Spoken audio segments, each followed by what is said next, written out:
நாட்டின் அதிபர் சீன நாட்டுக்கு போயிருக்கிறார். அங்கிருந்து நிறைய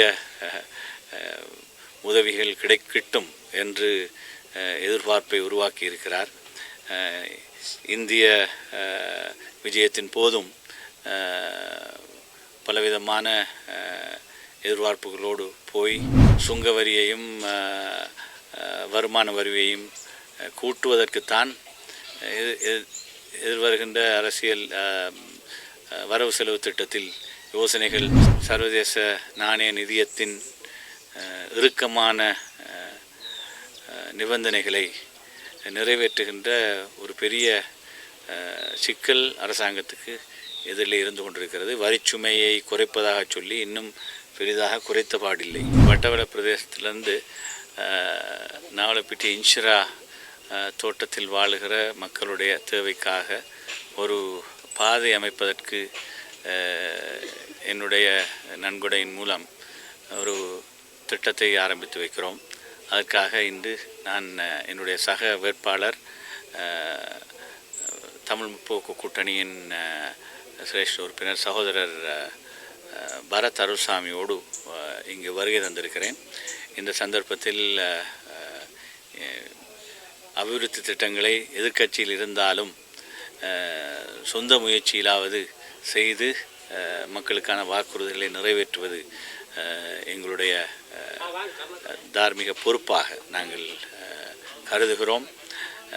ஆட்சி நிறைய வாக்குறுதிகளை கொடுத்துவிட்டு வந்த ஒரு அரசாங்கம் இன்று விலைவாசியை கட்டுப்படுத்தாமல் தடுமாறிக்கொண்டிருப்பதையும் பார்க்கிறோம்.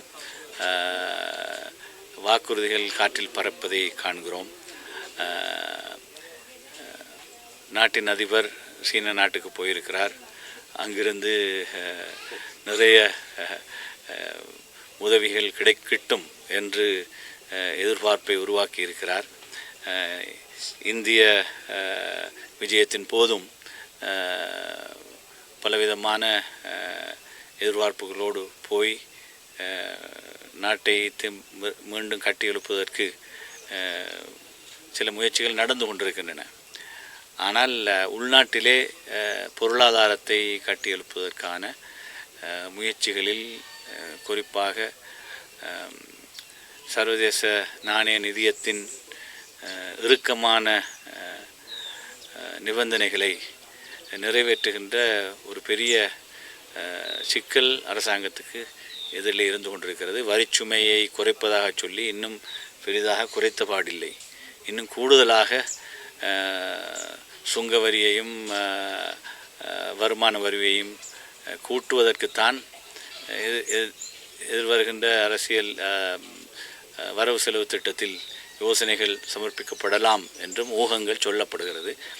இந்த நிலையில் எதிர்க்கட்சியாகிய நாங்கள் ஆக்கப்பூர்வமான முயற்சிகளுக்கு ஆட்சியாளர்களுக்கு உதவ தயாராக இருக்கிறோம்.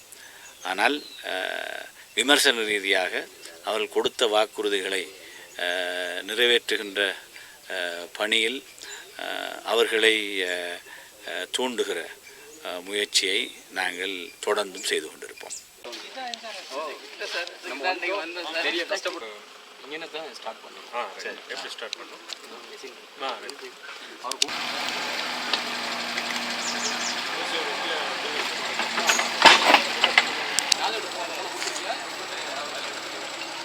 சட்டத்தரணி ஆகிய தேசிய தலைவர் ஆகிய ரவுப் ஹக்கீம் ஐயா அவர்களே